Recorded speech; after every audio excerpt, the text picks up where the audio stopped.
Bonjour, c'est Josiane Joyce. Alors, voici ce que j'ai vu, les dernières vues que j'ai eues depuis quelques jours.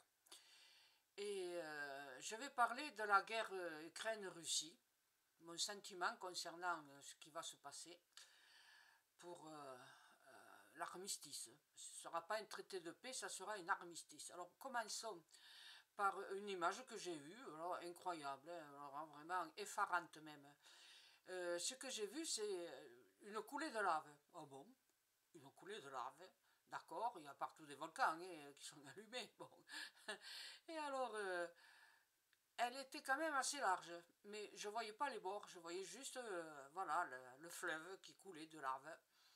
Et puis, au bout d'un moment, il y avait comme une chute, comme si ça tombait dans un trou énorme, un précipice. Et puis je me suis retrouvée à la hauteur justement de la lave qui tombait. Et qu'est-ce que j'ai vu? Ben, c'était comme une cascade de lave. C'était un peu chaud quand même. Alors j'y suis pas resté longtemps. Et après, bien sûr, les sempiternelles visions d'assassinat, voilà. Et j'ai vu une main ensanglantée qui tenait un couteau de guerre, vous savez, ce truc qu'ont les soldats énormes. Et il y avait du sang dessus, et ça goûtait, et ça tombait, ça goûtait, paf, paf, paf. Alors vous savez, je suis vite parti, hein, parce que c'est comme si vous étiez dans une rue et que vous entendez tirer, la première des choses qu'il faut faire, c'est de partir, ou alors aller se planquer dans un commerce si vous êtes à côté du commerce. Mais on ne peut pas rester dans une vision aussi épouvantable. Et puis j'ai vu, je me suis dit, bon, qu'est-ce que je pourrais voir sur ce qu'il raconte Trump là, et par rapport à la guerre d'Ukraine.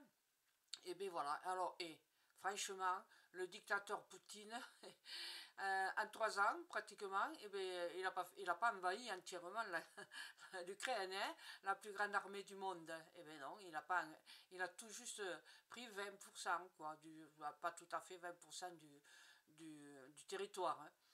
Et les provinces russophones, exactement, là, vous le savez, Donetsk, enfin tout ça, quoi. Et pour la plus grande armée du monde, encore je le redis, c'était vraiment... c'est tragique. Ils croyaient gagner, ils croyaient installer au pouvoir à Kiev quelqu'un à sa botte, raté. Voilà. Il a perdu beaucoup de monde, il a même été obligé de faire venir des soldats étrangers, hein, on le sait ça, voilà. Mais il a perdu beaucoup de... Alors, il y avait déjà une démographie pratiquement à Z. Les Russes, ils sont pas fous, ils font pas des gosses quand ils voient ce qui se passe. Voilà.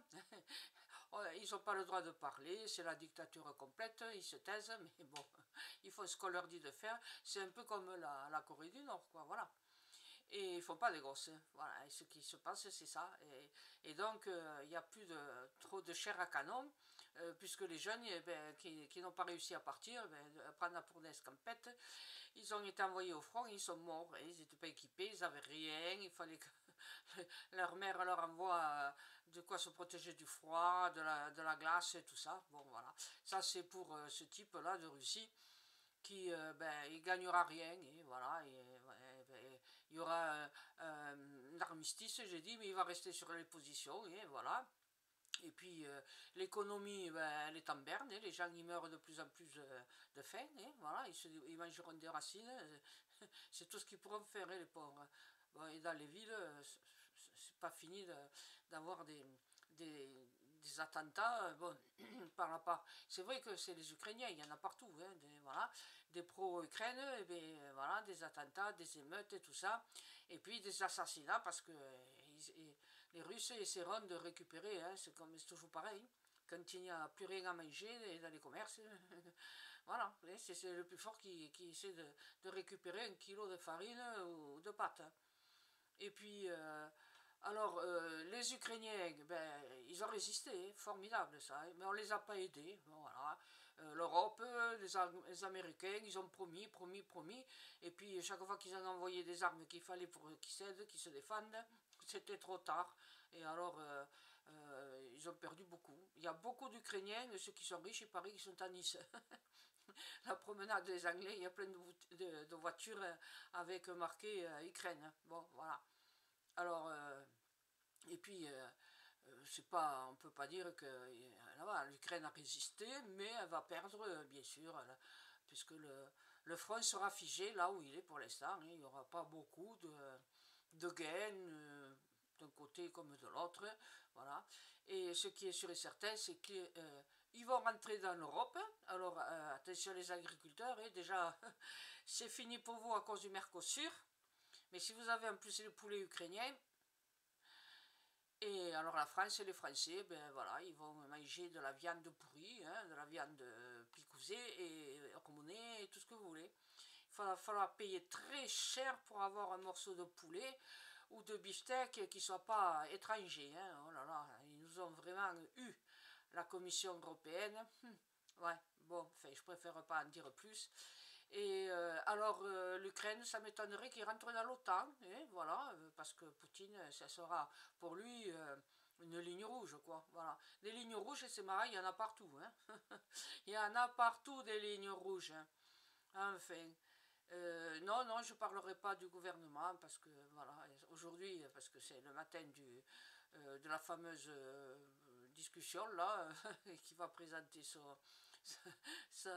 qu'il va faire l'autre là, et bien, je ne sais pas parce qu'il est que 9h30.